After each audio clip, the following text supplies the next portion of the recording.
Calaroga Shark Media.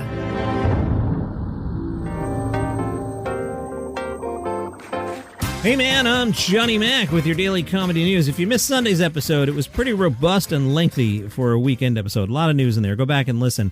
I'm excited about today because I like strife. I like when everybody's fighting with everybody, and we've got a bunch of stories today. Let's start with Dana Carvey, who's pretty sure it wasn't Heidi Gardner's decision to leave Saturday Night Live. Ooh, that's a headline. Dana was on his Fly on the Wall podcast with David Spade and said, "From what I know, as of this recording, it was not her idea to leave." He gave himself a wiggle room and said he could be wrong. Spade said that would be a little shocking because she's really one of the core ones you know from that show, and she does a great job. Carvey, you never know, and it's a hard thing, but I was really, really surprised. Carvey then recalled speaking to Devon Walker about his 3 years. Quoting Carvey, "Devon had told me that when you don't get on the show a lot, then when you get out there and you have a moment, you're not relaxed because it's like if you don't score here, you go back in line. So it can be emotionally violent depending on where you are in the show, or it could be a magic ride." Carvey said what got his attention the most was the breaking up of the Please Don't Destroy guys, especially given that John Higgins, who's son of longtime SNL producer Steve Higgins, that John Higgins is leaving the show altogether. Carvey said, "So that really surprised me, and on a human level, I was surprised that they kept some of them." Spade said, "So the one guy has to say, I'm going to take this, I'm going to be a cast member. It's effing awkward for sure." Devon Walker has clarified some of his comments. Remember, he said it was a toxic atmosphere. He has spoken some more and said, "I understand it's show business and it's cutthroat, but people have lives, and people deserve to know the status of their job at a reasonable juncture. There's a measure of humanity that the show could benefit from. What ends up happening over the summer is oftentimes people are left hanging with big life decisions, people trying to start families or buy homes, and there's no word from the show about whether they have the job. The show won't tell them all summer, and then will ultimately end up firing them when there's been months of them trying to work their situation out."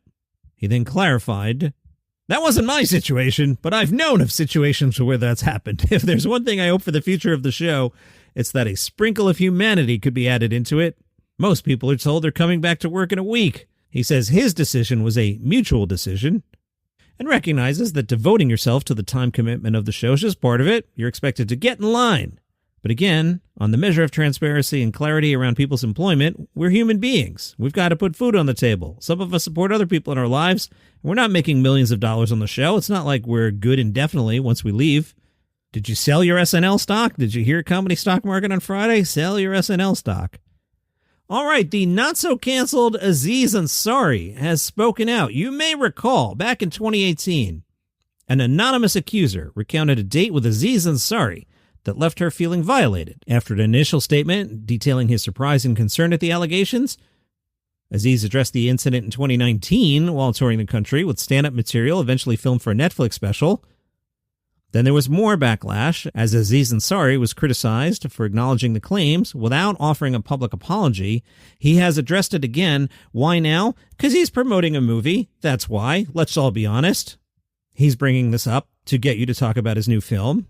He has told The Hollywood Reporter, "There was an apology, but it wasn't for public consumption." The poll quote, "I mean, I apologize to the person personally, right, when it happened." Aziz denied pulling back from the spotlight after the accusation. He said, "It wasn't really a break per se. I did that tour and I wanted to address it in the special because people were curious about how I felt about the whole experience, so I felt like I had to talk about it in the special." Aziz said, "I took her words to heart and responded privately after taking the time to process what she had said. I continue to support the movement that is happening in our culture. It is necessary and long overdue. There's times I felt scared. There's times I felt humiliated. There's times I felt embarrassed. And ultimately, I just felt terrible that this person felt this way.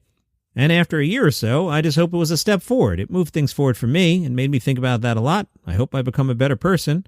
I always think about a conversation I had with one of my friends where it's like, you know what, man? That whole thing made me think about every date I've ever been on, and I thought, wow, well, that's pretty incredible. It made not just me, but other people more thoughtful, and that's a good thing. Now, if you're not hip to all this, by the way, if kids are listening, stop listening. Stop the podcast, okay? Everybody else just adults now. Babe.net, and it's still up on the internet. I'm looking at it right now.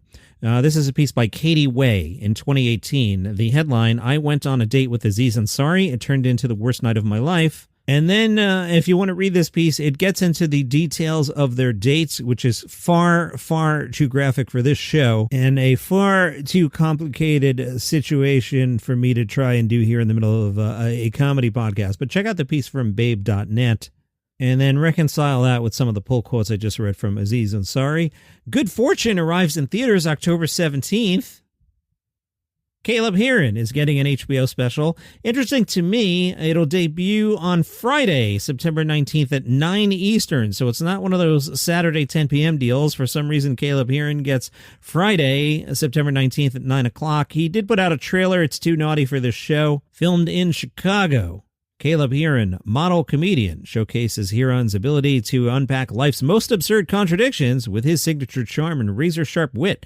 That's a generic description of almost every comedy special, guys. Can you work a little harder at that sentence? Anyway, the trailer is funny. I liked it. It's just a little too naughty. And let's see. I've got a long gut feel. Let's do that tomorrow. Let me tell you about the worst person in the world, Jay Leno. This guy, Michael Bublé, told a story about Jay Leno. He said, I used to open up for Jay when I was a kid, before I ever got signed, because he's like the hardest working man. And I would say to him, can you give me some advice? Now, what do you think Jay Leno said? Jay Leno said, yeah, take the time to travel. Go to people's backyards and play for them. You'll belong to them. You'll be tangible to them. They'll see that when you tell them you appreciate them. You really do, because you took the time to show up. Boy, that Jay Leno, he's just the worst. David Byrne, you know, the guy that was the singer in Talking Heads. He was out promoting his new album and wound up telling Jimmy Fallon that he tried stand-up comedy. FRED ARMISEN had come by to see David Broadway show American Utopia and saw that David Byrne could get a laugh and encouraged David Byrne to try stand-up. Byrne said, really? It's the scariest thing in the world. I don't have to tell you, Jimmy Fallon, but I have to tell these people. You don't have a band, it's just you, and if it goes badly, it goes badly. You can't turn around and say, hey, my bass player effed up. David Byrne said FRED ARMISEN asked him to make an unannounced appearance in L.A. and said, sure, can I do it as a slideshow? Fred said, yeah, sure, we'll set that up. Byrne said all I had to do was show the picture and kind of say what it was. I have no idea if it went well or not. And are you in the market for a lake house? You might want to buy Daniel Tosh's Lake Tahoe waterfront compound. It's for sale. It'll run you $11.9 million, but maybe you can negotiate that down a little. Who knows? It has 93 feet of Lake Tahoe shoreline, a boat shed turned cabin. It's surrounded by pine trees. The description tells us when you drive through the gate and into the estate, instantly you feel like you stepped away from all the chaos, but you're so close to everything. Restaurants, hiking trails, cycling. There are multiple homes. The property's newer 4-bedroom upper home, fancy, that takes in lake views, and they're nice pictures. I saw the listing. Steam showers are part of every bathroom, and there's also a dry sauna.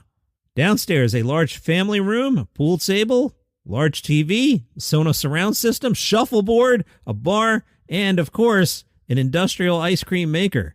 Did I tell you I met Daniel Tosh once back at Sirius a million years ago?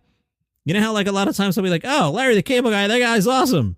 Keegan-Michael Key, that dude's awesome. Have you ever heard me tell you a story about Daniel Tosh along those lines? I haven't, right? You figure the rest out. Not a warm and fuzzy man. The realtor says when not cozied up inside the residence, the family's on the lake, wake surfing, using the banana tube, or taking the boat to Tahoe City and other restaurants on the lake. Yeah, I mean, if you're going to buy a $12 million lake house, you probably should get a boat. And that is your comedy news for today. Maybe tomorrow I'll tell you a story about Daniel Tosh being warm and fuzzy, but, I might forget. Sometimes I forget to put a story in. See you tomorrow.